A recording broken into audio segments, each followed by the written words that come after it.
What's up, TikTok? You guys cool if I play some sports? Déjà plus de 12 millions de vues sur TikTok pour cette fausse vidéo de Tom Cruise.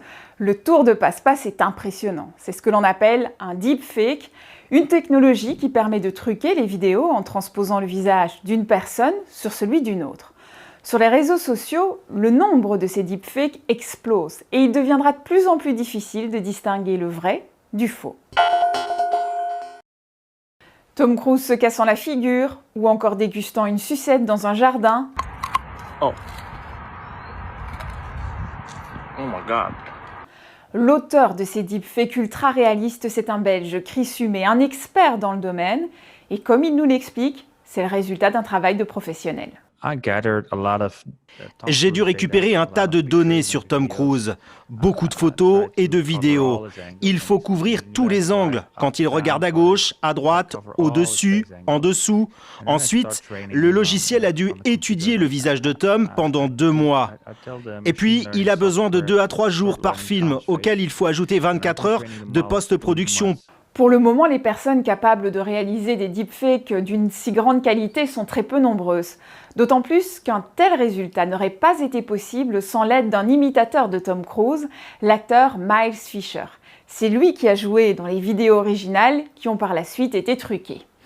Les deepfakes sont désormais utilisés dans des films ou des séries pour remplacer des acteurs absents dans des émissions humoristiques, mais ils ont aussi une part plus sombre.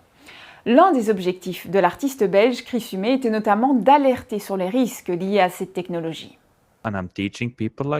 J'invite les gens à être prudents dans le futur. Il y aura des vidéos similaires, mais d'un autre type. Elles ne seront pas forcément marrantes.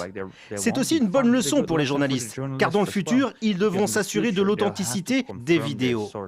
Aujourd'hui, les deepfakes sont d'ailleurs déjà utilisés par des internautes mal intentionnés qui placent le visage de célébrités ou d'anonymes sur des contenus pornographiques. Cela représenterait 96% des vidéos produites.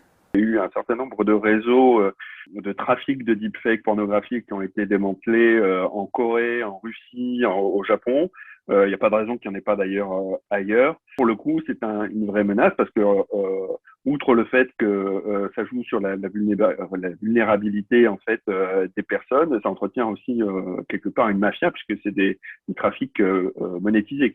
Les experts en cybersécurité redoutent aussi de nouvelles formes de fraude dans les entreprises. On peut imaginer un deepfake d'un patron ordonnant de faire un virement ou demandant un mot de passe. Avec les progrès de la technologie, il deviendra de plus en plus facile de produire de tels contenus, de plus en plus difficile de croire ce que l'on voit.